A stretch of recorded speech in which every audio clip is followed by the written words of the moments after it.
Hello class, this is Mr. Carstairs and welcome again to your English language learning class. Before we start, can anybody tell me what these images are of? Tigers, right? We got the baby tiger being licked by the mama tiger. Angry tiger. Tigers are going to be the topic of the articles, the two articles that we're going to read today. We're going to focus on casting doubt. Casting doubt is making a rebuttal or counter argument, which is just an argument specifically against a previously stated argument. So, say your first argument is about cell phones not being allowed in school. Your first point would be that they are disruptive. They kind of are a little. The rebuttal, or the counter argument, would be that they help because you can look things up, definitions if you don't know one, things like that. That would be the rebuttal. You're arguing against another argument. We're also going to focus on summarizing these argumentative articles. Okay?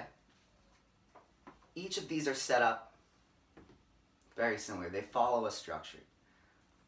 The introduction introduces the topic and the argument being made. Okay?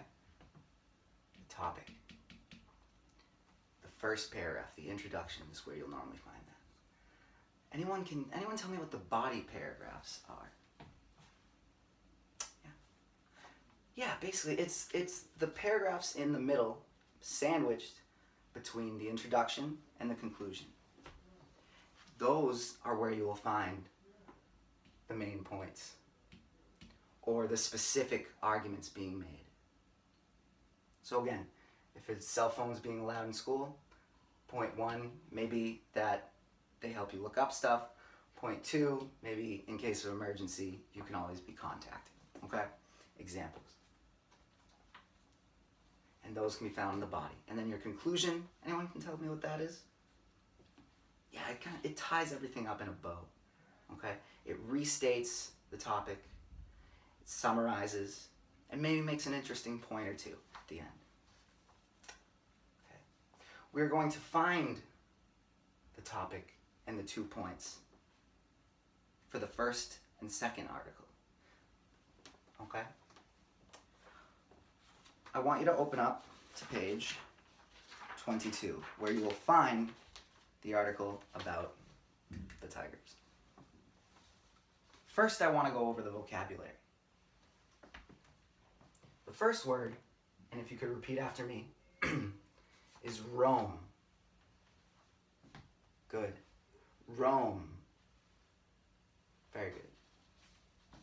The cat will roam through the jungle.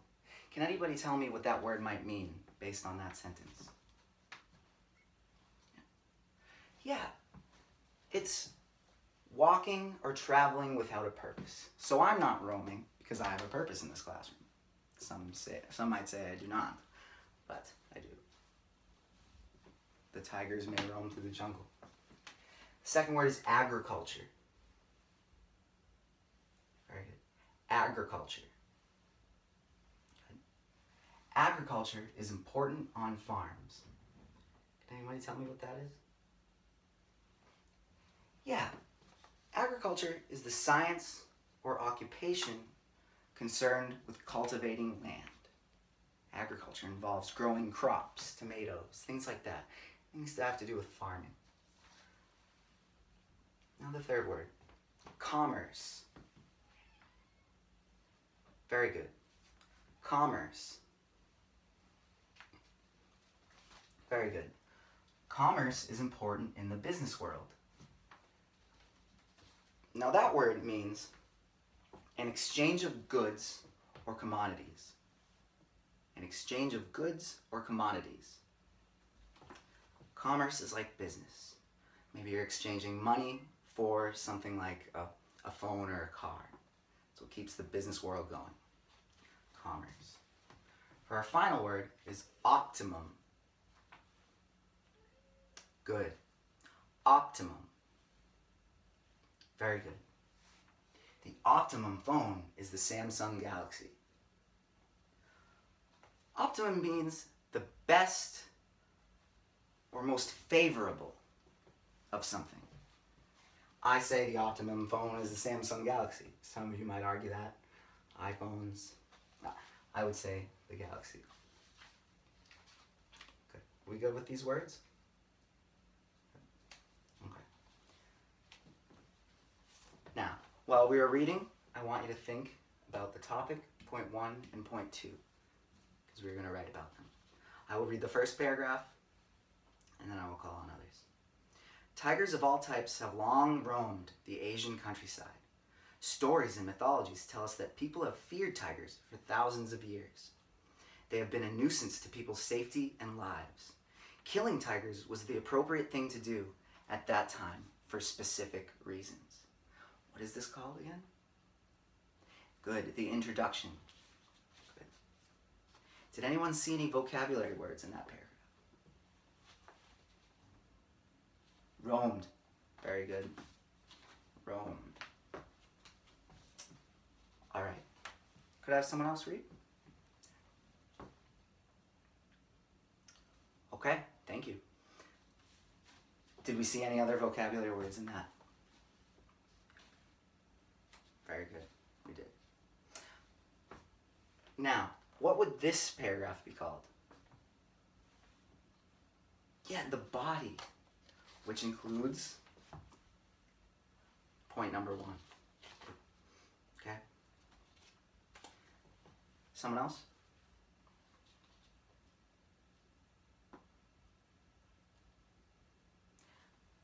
Very good. Any vocabulary? I see a few. Agriculture and commerce. Right, right. There and there. Good. What would this paragraph be called? Not a trick question. Another body. Very good. Another body paragraph. And could I have someone read the final? Awesome. And that is the conclusion. Yes, the conclusion. Very good. Now, what I want you to do is get with the person next to you and try to fill in your worksheet. You'll fill it in on your own, but I do not mind if you share ideas. You're going to find me the topic, point number 1, and point number 2. And I'll give you a few minutes to do that. Is everyone ready? Very good. What did we find for the topic? Yeah, that tigers should be hunted, right? Good. Where did we find that? The introduction. What about point number 1? Yeah, that tigers cause trouble for people and they scare people, right? I mean, that's pretty scary. Good. Now, topic 2, point 2, I'm sorry. Yeah, that tigers negatively affect an economy's agriculture and commerce. They negatively affect these 2 things. Maybe by eating animals that people rely on eating. Less of them. Awesome. Now that we're done with that, we are going to listen to another article that will be the counter argument to this one. But before we do that, I want to go over the vocabulary. The first word is jeopardize. Say it after me. Good. Jeopardize. And jeopardize is to be in great risk. The old brakes may jeopardize everyone's safety. They put them at risk.